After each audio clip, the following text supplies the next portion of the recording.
I'm back, baby.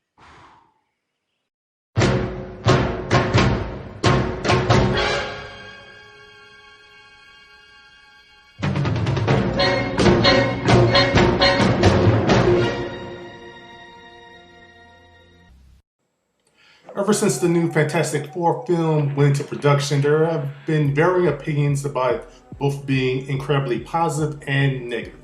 One side loves the way it looks because it's darker and more serious and isn't jokey like the other films, while others hate it just because and keep saying give it back to Marvel. So I decided to put my 2 cents in about it. I did, however, have some questions about the films, such as why did the 2005 and 2008 films fail? Why is the color palette so dark and the tone so serious? Why is Doom the villain for every single film? Why are they casting so young? Was this film made for the same reason X-Men The First Class and The Amazing Spider-Man was, to keep the copyright? Why does director Josh Trank get the benefit of the doubt when the only other film he's ever directed was only, one film, and it was a found footage film?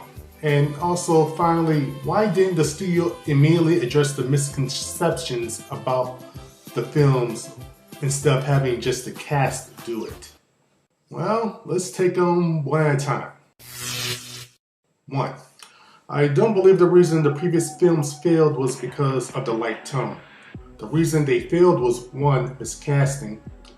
An example would be Jessica Alba. She's nice to look at, but the way she acted in the film, her character didn't have any agency and it was very flat, and she didn't get the emotions across.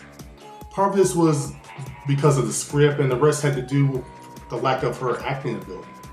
I actually think that Chris Evans was a decent Johnny Storm. He was cocky and a hothead, and he pulled it off. Also, Michael Chiklis as Ben Grimm the Thing was great. He gave the character the emotional gravitas it deserved. He was the best character and actor in the entire film. That being said, the special effects weren't any good. The writing was terrible. There wasn't enough exploring done in either of the films, and while the Fantastic Four should have a light tone at times, it just got too silly in parts. I believe the change of color palette and in tone was because the studio wanted to go in a completely opposite direction than the previous films, since they weren't received positively. First, images and footage of the new film seemed really dark and serious. I believe this is the Nolan effect, because Christopher Nolan made a serious, dark, and brooding, and intelligent superhero film, and it was crazy successful. I believe that Fox thought this was the way to go. The problem with that is this goes against the source material, that it no longer looks like what they're trying to adapt anymore. Since the Roger Corman film, Victor Von Doom, aka Doctor Doom, has been in every single film. I can make an argument also that he is the main villain in every film. This is lazy writing. I have a problem with the Shredder being the main villain in almost every Teenage Mutant Ninja Turtles movie. Interesting that people seem to overlook Magneto being in every X-Men movie, but I suppose that's because, 1, Michael Fassbender and Sir Ian McKellen are great actors, and 2, they aren't the villains in every single film. But now they're starting to be overused, I think. When filmmakers do this, basically what they're saying is the property doesn't have any good villains, so we'll just use this known one over and over again. And that's wrong. It's the studio and filmmakers' job to do their due diligence and check the backlog, and find an interesting villain, or 2, create one. Here's a few Fantastic Four villains that can be used. Well, the ones that Fox has the rights to anyway.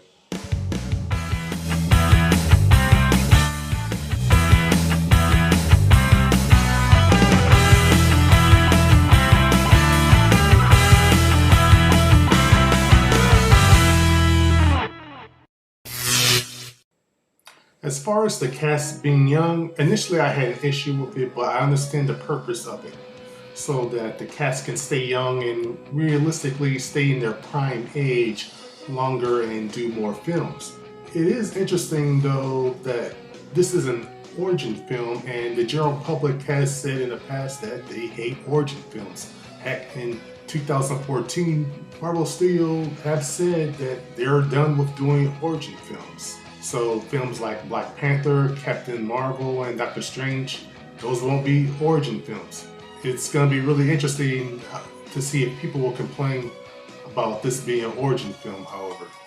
As far as the actors themselves, I believe that Fox wasn't looking for high-profile named actors, but up-and-comers.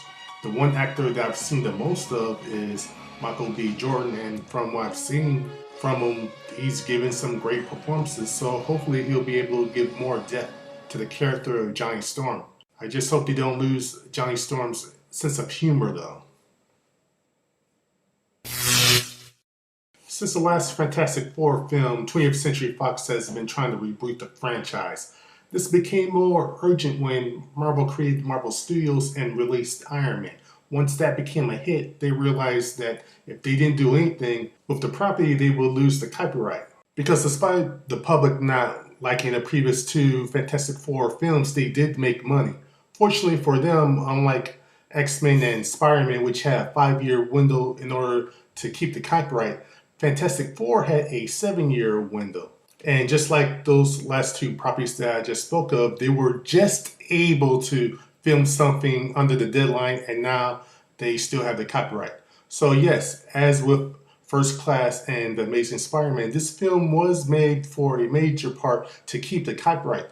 But with those two films that I just noted, they had one, a good director, and two, at least a couple really good actors who could give really great performances, so the public could overlook things like the rushed special effects and so on.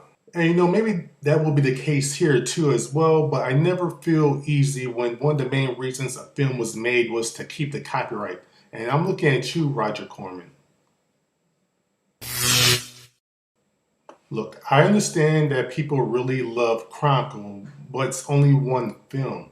I thought it was a fine film, but I didn't understand why it had to be found footage. But does anybody remember Captain America, the Winter Soldier?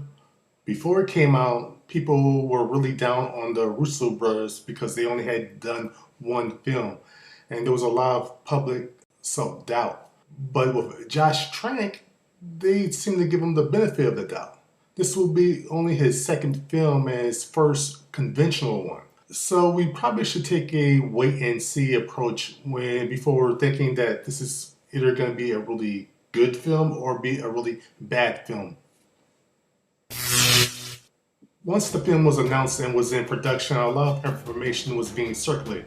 Some of it was false, some we don't know if it will be true until we see the film, and some we may never know is true or false. Some examples include Josh Trank being fired and then rehired, script problems, how Dr. Doom plays into the plot and his backstory. Is he an internet troll, or is he a gypsy who grew up within the Richards family? Fox was slow in answering these and other questions. Maybe they felt that bad publicity was still good publicity. It looks like, however, they realized that was too much bad press and they finally had to say something about it. Or rather, have the cast say something about it. There seemed to be a period of months where each actor kept talking to the press or on social media to clarify misconceptions about the film. And while I appreciate that, it's really not their place to do it, it's the studios. With all that being said, I am interested in seeing the film. Despite my misgivings, I do hope it's a good film, and I hope that the studio, the writer, director, and the cast treat this property with the respect that it deserves. And until next time, goodbye.